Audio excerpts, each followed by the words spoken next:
സ്നേഹം, കാമം, ഭ്രാന്ത്. ഒരു മനുഷ്യ ജീവിതത്തില് ഏറ്റവും ആവശ്യമായ ഒരു ഘട്ടം.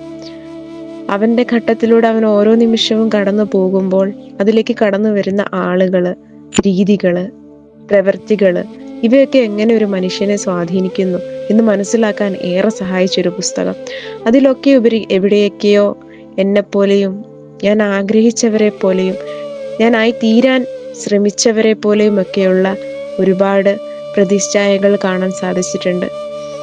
ഏറ്റവും സ്നേഹത്തോടെ കാത്തിരിക്കാനും ഏറ്റവും ലാളനയോടെ കേട്ടിരിക്കാനും ഒരാൾ ഉണ്ടാവുക എന്നുള്ള നിസ്സാര കാര്യമല്ലെന്ന് മനസ്സിലാക്കിയ ചില വരികൾ, എന്തായിരിക്കണം, എങ്ങനെയായിരിക്കണം എന്നൊക്കെ പഠിപ്പിച്ചു തരുന്ന ഒരുപാട് നിമിഷങ്ങൾ, അതിൽ ഇഷ്ടപ്പെടുന്നവരും വെറുക്കപ്പെട്ടവരുമായിട്ടുള്ളവരുടെ ഓരോരോ ജീവിതങ്ങൾ, ഓരോ കഥയും വായിച്ച് അവസാനിക്കുമ്പോൾ ഉദ്ദേശിച്ച പോലെ ഒന്നും അല്ലായിരുന്നു അതിൻ്റെ അന്ത്യമെന്ന് മനസ്സിലാക്കുമ്പോഴും അത് വായനക്കാരെ ഏറ്റവും പ്രീതിപ്പെടുത്താൻ സഹായിച്ചൊരു പുസ്തകം കൂടിയാണ് സ്നേഹം, കാമം, ഭ്രാന്ത്.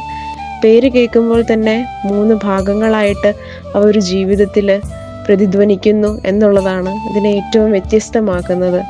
ഒപ്പം തന്നെ സ്നേഹത്തിൻ്റെ പല കോണുകളിലും നമ്മളെ ഏറ്റവും കൂടുതൽ വിഷമിച്ച നിമിഷങ്ങളിലും നമുക്ക് കൂടെ ഉണ്ടായിരുന്നവരെ ഒരിക്കലും വിഷമിപ്പിക്കാൻ ഇടയാക്കാത്ത നിമിഷങ്ങളിലും പറയേണ്ടതും ചേർത്ത് പിടിക്കുന്നതുമായ ഒരുപാട് മുഖങ്ങളുണ്ട്. അത് പക്ഷേ നമ്മുടെ അമ്മയാവാം, സഹോദരിയാകാം, സുഹൃത്താകാം, മറ്റാരൊക്കെ ആവാം എന്ന് തോന്നിപ്പിച്ചത് ചില വെറുക്കപ്പെട്ട നിമിഷങ്ങൾ ഉണ്ടായിട്ടുണ്ട് പലരുടെ ജീവിതത്തിലും. ആ ജീവിതം കൂടിയും ഏറ്റവും മനോഹരമായി എഴുതി ചേർത്തിട്ടുണ്ട് ജോസഫ് അന്നംകുട്ടി ജോസ് തൻ്റെ പുസ്തകത്തിലൂടെ.